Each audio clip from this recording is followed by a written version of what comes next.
내가 여호와의 인자하심을 영원히 노래하며 주의 성실하심을 내 입으로 대대에 알게 하리이다.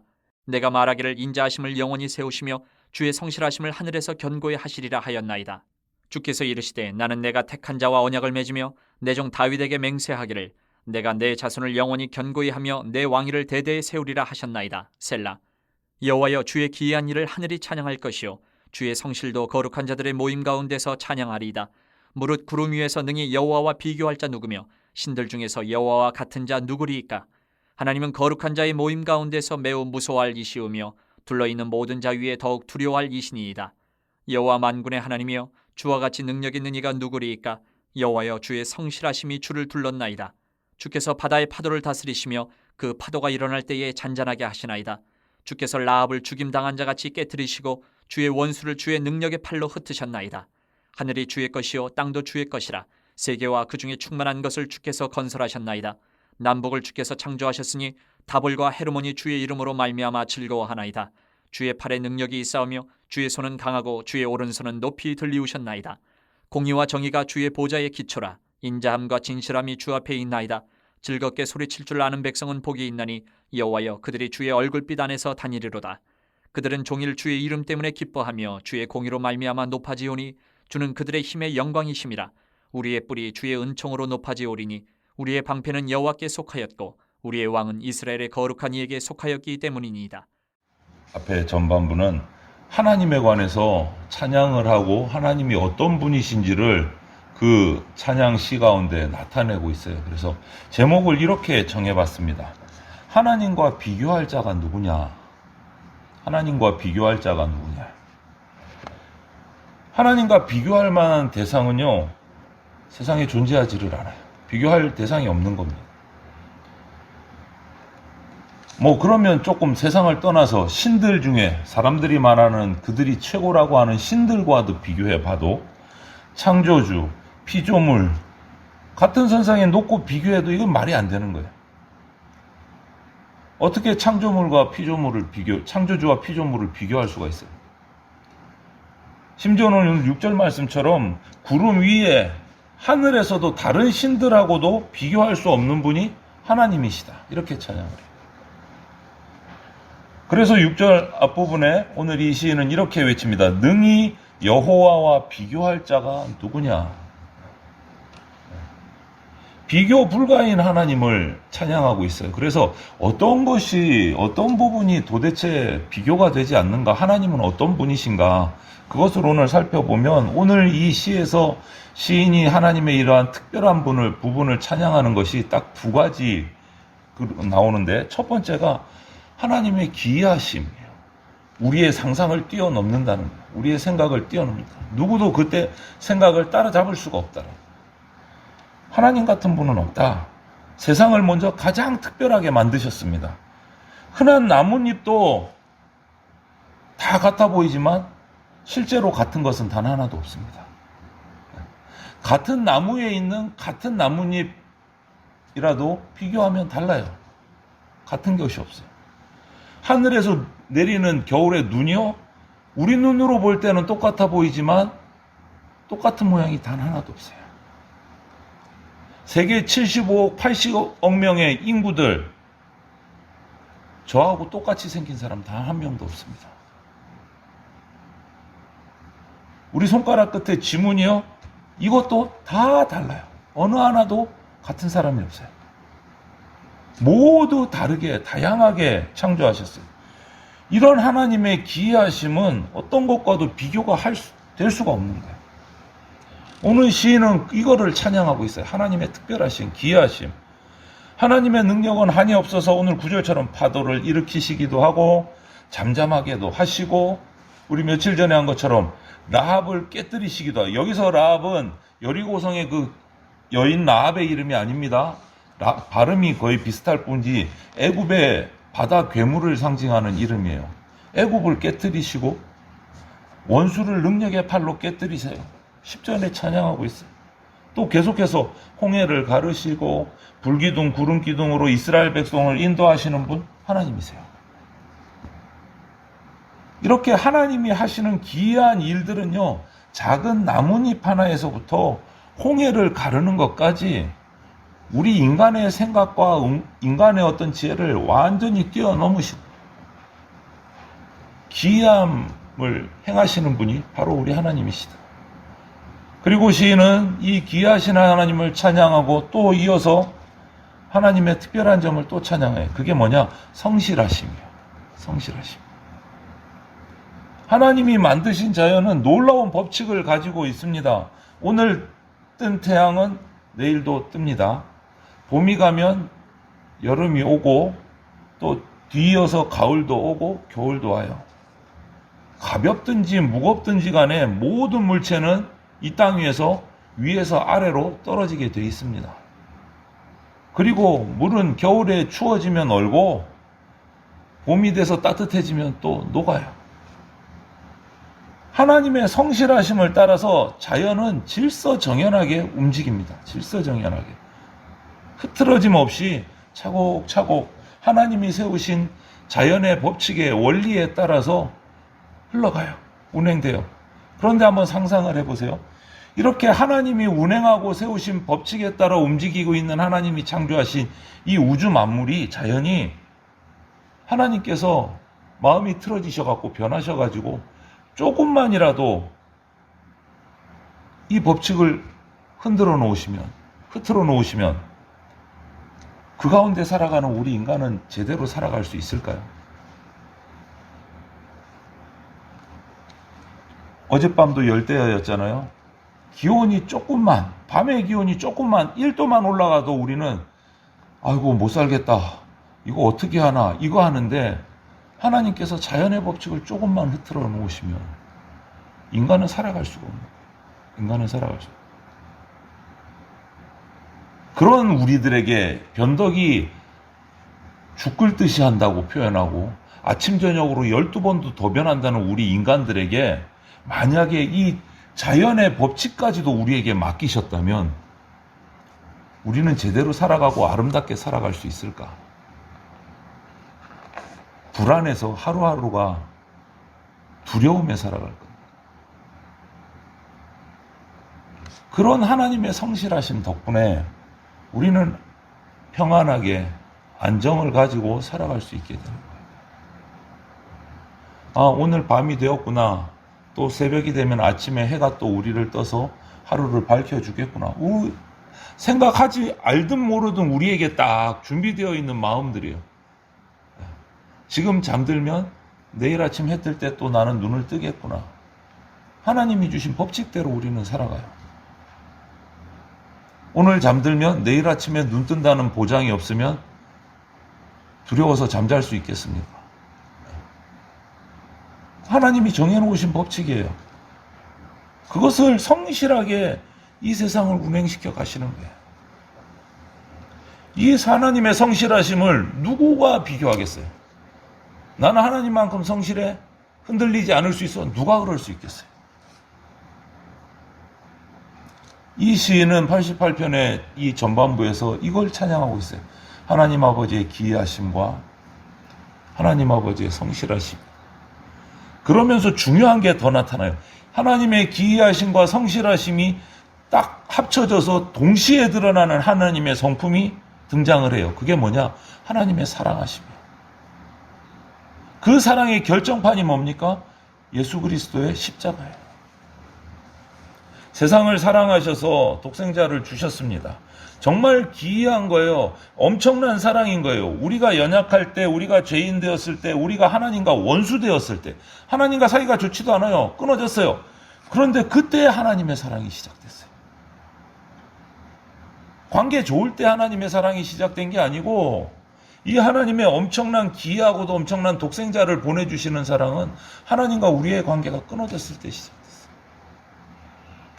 죄인인 우리 대신 당신을 거부하고 당신을 모욕하고 당신을 욕하는 그 사람들이 뭐가 좋아서 자기 아들을 내놓아서, 이게 하나님의 기이하심의 극치인 거예요. 누가 이런 생각을 합니까? 원수에게 자기 아들을, 독생자를 내어놓는다고요? 이런 하나님의 공의로움, 사랑을 동시에 만족시키는 것이 십자가예요. 하나님의 성실하심은 의인은 살고 악인은 죽는다예요. 그런데 그 공의도 만족시키고 사랑도 만족시키는 게 뭡니까? 십자가예요. 십자가. 하나님의 기이하심과 성실하심을 동시에 보여주는 가장 특별한 사건입니다. 자기 백성을 또 예수님은 아버지의 뜻대로 사랑하시되 끝까지 죽기까지 사랑하시는 본을 우리에게 보여주셨어요. 하나님의 사랑은 변하지 않아요. 왜? 성실하신 하나님이시기 때문에. 이 하나님의 성실하신 사랑은 어떤 누구의 사랑과도 비교가 될 수가 없는 사랑이에요. 누구하고도 비교가 안 돼요. 우리는 변해도 하나님은 변하지 않으셔서 우리를 구원하시는 거예요. 그래서 우리는 항상 그리스도인이 되었다면 항상 이 질문을 품고 고민하고 묵상하고 해야 되는데, 그 질문이 뭐냐? 가장 중요한 질문. 하나님은 누구신가? 하나님은 누구신가? 그냥 우리 입에 붙어서 하나님 아버지, 여호와, 주님, 여러 가지로 우리가 기도하고 찬양하는데, 그 가운데 우리가 항상 품고 있어야 되는 게 뭐냐? 하나님은 누구신가? 어떤 분이신가? 이거 항상 기억하고 있어요. 신앙인으로서 끊임없이 계속 질문해야 되는 거예요. 그래야 내가 흐트러지지 않아요. 신앙인. 이런 필수적인 질문, 내가 어떤 존재인지를, 이 하나님이 어떤 분이신가를 통해서 내가 어떤 사람인가를 깨달을 수 있기 때문에, 이것을 질문하고 묵상하고 고민하지 않으면 우리 신앙은요, 성장을 경험할 수가 없어요. 성장할 수가 없어요. 오늘은 전반부인데 뒷부분 88편을 이렇게 89편을 보면 이 공동체가 좀 어려운 상황에 빠져 있어요. 이 시인의 공동체가 어려운 상황에 빠져 있어요.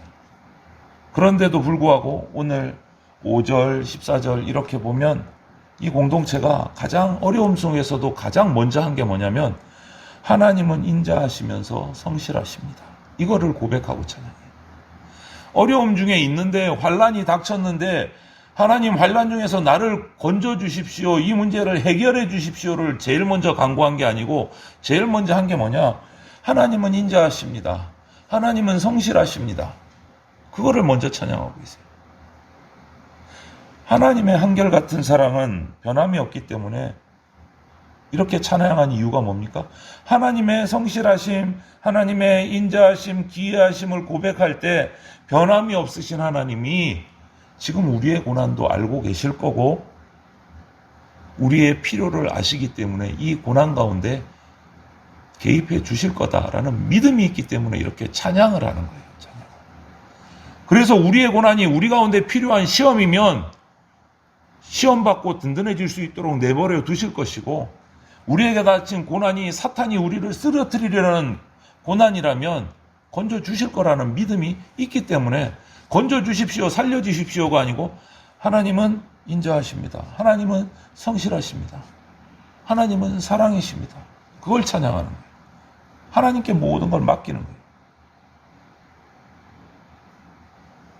그리고 이어지는 고백에서도 보면 11절, 12절, 13절 이렇게 이어지는 고백을 보면 유일하신 하나님이 최고의 창조주시고 통치자이시기 때문에 지금 우리가 가지고 있는 이 고난 속에 이게 왜 왔을까? 왜 나에게 이런 힘든 일이 떨어질까? 이런 모든 의문들이 다 사라지게 할 날이 반드시 오실 거다. 올 것이다.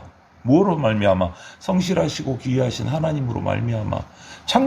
창조주이시니까, 우리를 다스리시는 통치자이시니까 그분이 다 해결하실 거라는 믿음으로 찬양만 하는 거예요. 찬양을 하는 거예요. 여러분, 우리도 동일해야 합니다. 우리 개인 한 사람 한 사람의 그리스도 성도이든 우리 교회라는 공동체이든 가정이라든 공동체이든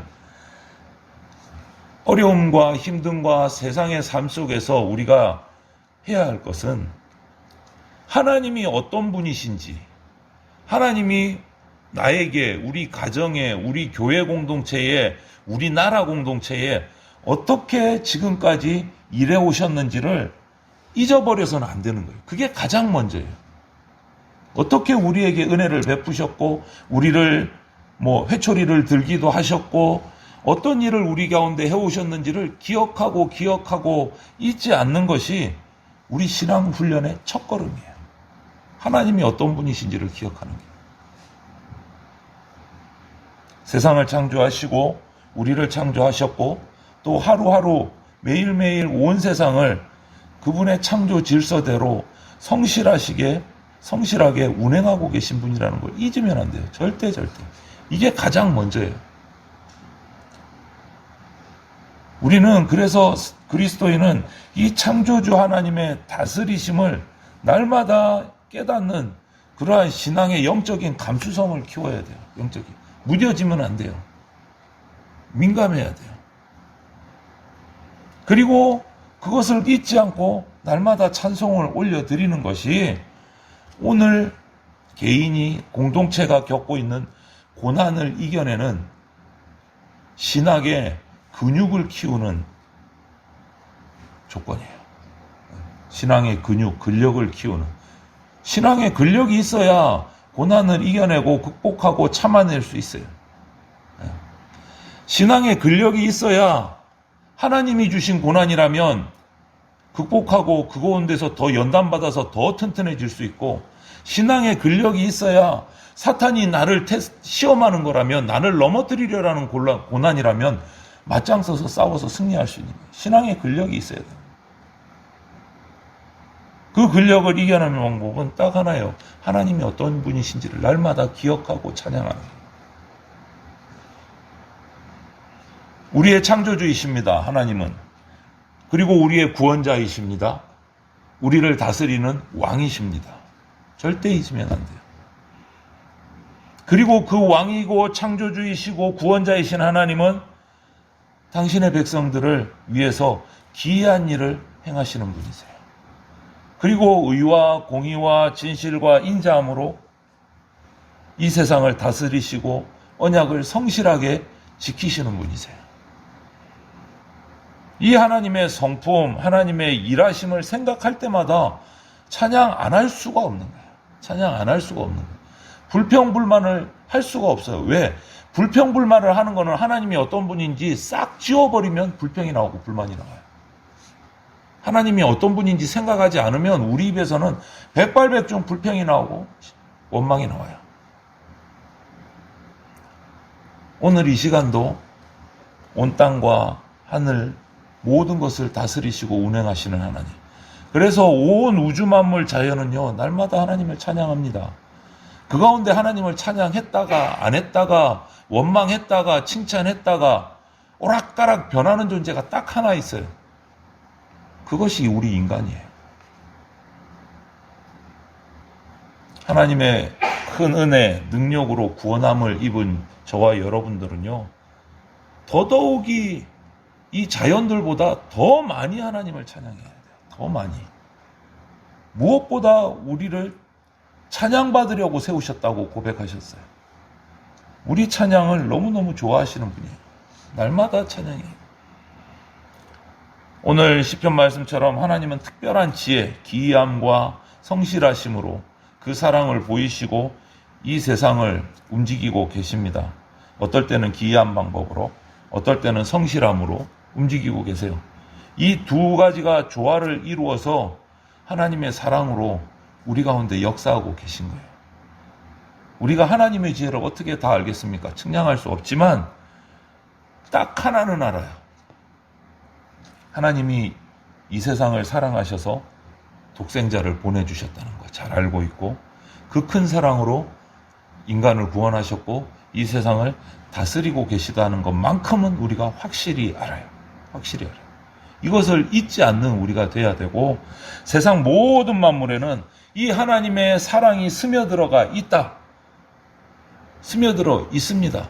이것을 잊지 말고 날마다 생각하고 찬양하면서 우리가 전부 모두 하나님의 사랑을 기억하고 찬송하면서 살아가는 그러한 주의 백성들이 되기를 주님의 이름으로 축원을 드립니다.